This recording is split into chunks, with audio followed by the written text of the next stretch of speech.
Menjelang berakhirnya 2022, berbagai bencana alam terus menghantui Indonesia.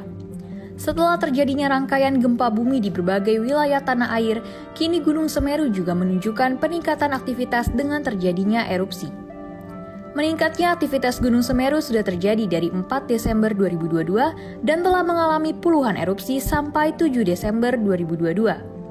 Bahkan karena dahsyatnya erupsi, luapan awan panas guguran terus berjalan sejauh 19 km dari wilayah Semeru. Karena dahsyatnya awan panas guguran ini, pemerintah meminta masyarakat untuk tidak beraktivitas di wilayah Tenggara sejauh 19 km. Sampai 7 Desember 2022, Semeru masih berada di level 4 atau berstatus awas.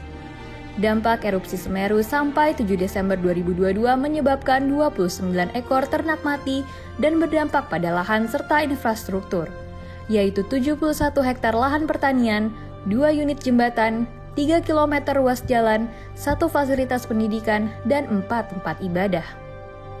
Erupsi juga berdampak pada 781 jiwa warga sekitar Semeru yang terpaksa mengungsi di 21 titik yang telah disediakan pemerintah.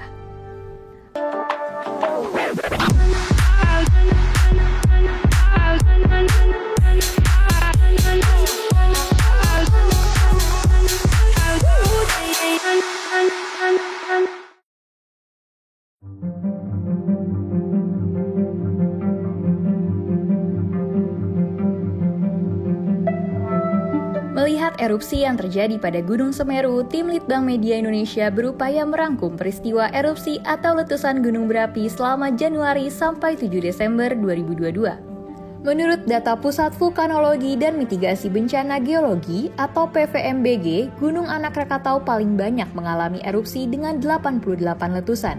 Kemudian Gunung Ibu 81 letusan, Gunung Ili Lewetolok 41 letusan, Gunung Semeru 36 letusan, Gunung Kerinci 5 letusan, Gunung Merapi 2 letusan, dan Gunung Raung 1 letusan.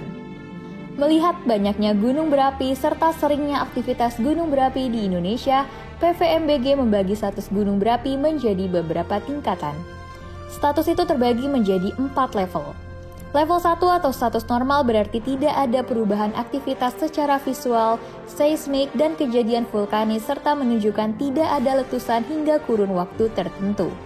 Level 2 atau waspada menunjukkan meningkatnya aktivitas seismik dan mulai muncul kejadian vulkanis. Namun, pada level ini diperkirakan tak terjadi erupsi dalam jangka waktu tertentu.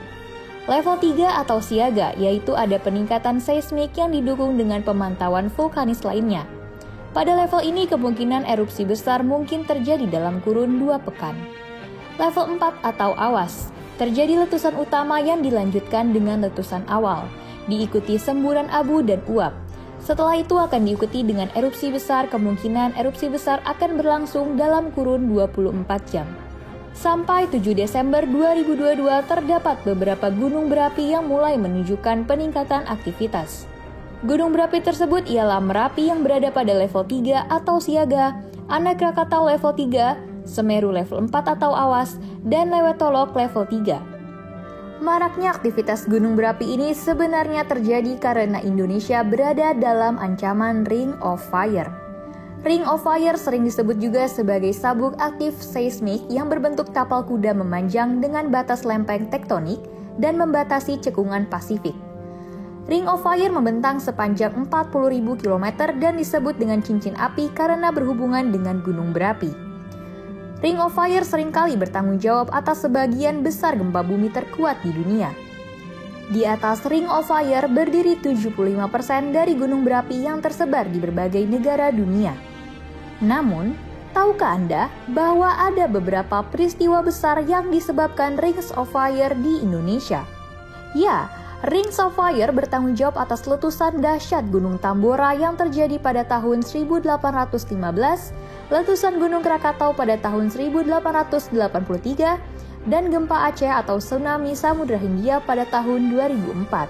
Melihat banyaknya ancaman erupsi gunung berapi di Indonesia akibat Ring of Fire yang membentang di Indonesia, sudah sewajarnya kita mengetahui apa saja yang harus dilakukan agar selamat dari bahaya tersebut. Berikut ini sejumlah tips agar kita terhindar dari bahaya erupsi gunung berapi. Yang pertama, ialah memperhatikan arahan PVMBG terkait dengan perkembangan aktivitas gunung api. Kemudian mempersiapkan masker dan kacamata pelindung untuk mengantisipasi debu vulkanis, mengetahui jalur evakuasi dan shelter yang telah disiapkan pihak berwenang, mempersiapkan skenario evaluasi lain apabila dampak letusan meluas di luar prediksi ahli, menuju shelter atau tempat aman yang diketahui dan telah disediakan, menggunakan masker dan kacamata pelindung saat evakuasi, dan selalu memperhatikan arahan dari pihak berwenang selama berada di shelter. Memahami kondisi kebencanaan di sekitar kita serta memahami tips dan trik saat terjadi bencana menjadi hal penting agar kita dapat terhindar dari bahaya berbagai bencana alam yang terus menghantui Indonesia.